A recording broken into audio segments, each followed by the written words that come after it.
Hola a todos. Hoy venimos a hablar de dos etapas que tuvo el cristianismo.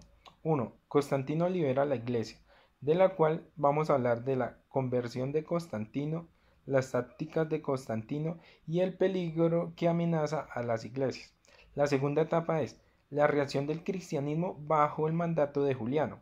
Vamos a hablar de la historia de Juliano y lo anterior a su reinado. Bueno, para iniciar, las relaciones exteriores de la iglesia. Lo primero que debemos hacer es preguntarnos qué influencia ejerció en el cristianismo la protección del imperio. Bueno, se dice que en el periodo de las persecuciones no habían terminado por completo. Al contrario, la iglesia preparaba nuevos proyectos para extender su propaganda. Se aproximaba un cambio en la política imperial y se preparaban los elementos que habían de librar a toda la cristianidad del odio y la persecución de sus enemigos.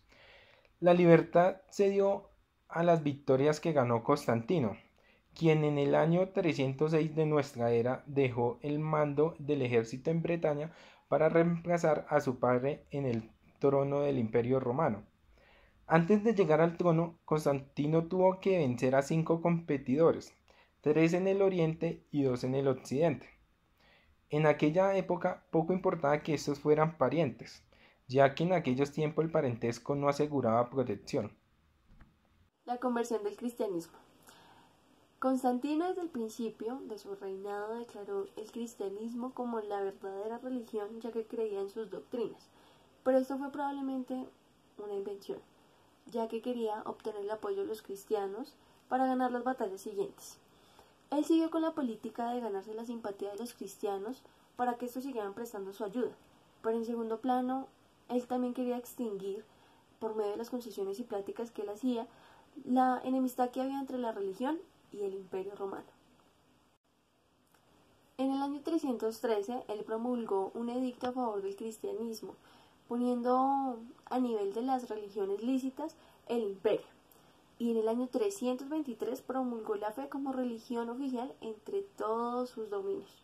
Él también decretó varias cosas importantes, entre ellas la observación civil del día domingo, la confiscación de los imperios paganos, la emancipación de los esclavos, la inmunidad de los deberes civiles y municipales en favor del clero, y la educación cristiana en sus súbditos.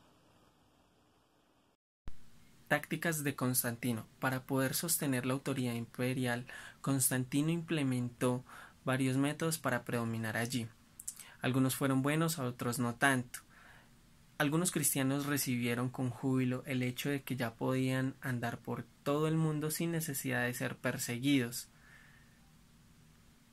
Aún más por lo que Constantino determinó lo concerniente al gobierno de la Iglesia y se creyó la autoridad suprema en materia de religión, como lo fueron los emperadores durante el paganismo.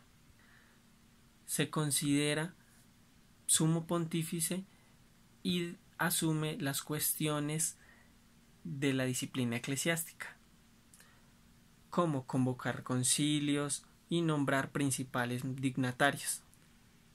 Retuvo muchas de las instituciones paganas. Permitió que se rindiera veneración a las divinidades nacionales y que se consultase a los adivinos en temas de guerra o de batalla. El carácter de Constantino era muy extraño, temía perder la simpatía de sus súbditos, sin embargo, este era muy sagaz. Un resultado fatal para su imperio fue el creer que dejar las persecuciones a los cristianos iba a quedar allí. Carecía falta de fe en el paganismo y le hacía falta valor moral para suprimirlo. Se contentó con ayudar al cristianismo para acabar con su contrario. De todos los monarcas, Constantino fue uno de los más maquiavélicos. El peligro que amenaza a la iglesia. La política que siguió Constantino puso a la iglesia en gran peligro, ya que integró al Estado, y éste se convirtió en el árbitro supremo de la vida interior y exterior. Hasta entonces la iglesia había sido un gran cuerpo moral unido por los lazos del amor y de las creencias, pero más tarde la absorbió el Estado y su organización se confundió con la estructura política. El escritor Friedman se equivoca cuando dice: la Iglesia conquistó al Estado, ya que la adopción del cristianismo como la religión oficial del imperio fue la conquista que el Estado hizo de la Iglesia. Con esto se debilitaron todas las fuerzas morales y la servidumbre al Estado. Pepino fue el primero que confirió al papado el poder temporal. Si Constantino se hubiera limitado a eliminar las desventajas políticas con que luchaban los cristianos y hubiera permitido que estos desarrollaran su gobierno y vida espiritual bajo la dirección exclusiva de Dios, había prestado a la Iglesia un servicio de gran importancia. Reacción bajo Juliano.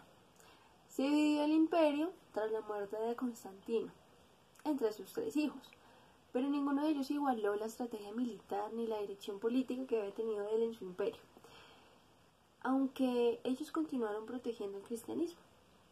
Tan pronto como Juliano ascendió al trono, o sea, uno de los hijos de Constantino, se difundió por todas partes que iba a iniciar de nuevo la persecución contra los cristianos. Él guardó silencio por un buen tiempo, pero poco a poco empezó a manifestar un espíritu de oposición a las doctrinas o instituciones de la religión cristiana. Historia de Juliano anterior a su reinado. Predispusieron los antecedentes a Juliano, como era natural, en contra del cristianismo. Sobrino de Constantino, fue encerrado en Capadocia, bajo las sospechas infundadas por sus hijos, bajo la dirección del obispo Herriano Eusebio. Allí estudió lenguas y ciencias para el servicio clerical. Se consideraba víctima de la persecución cristiana. Recuperó su libertad luego de que su hermano Galo subió al trono en el oriente. Luego de su liberación arribó a Constantinopla, se familiarizó con la filosofía pagana y estudió el arte de la adivinación. Cuando su hermano Galo murió, nuevamente fue llevado preso, esta vez en Milano.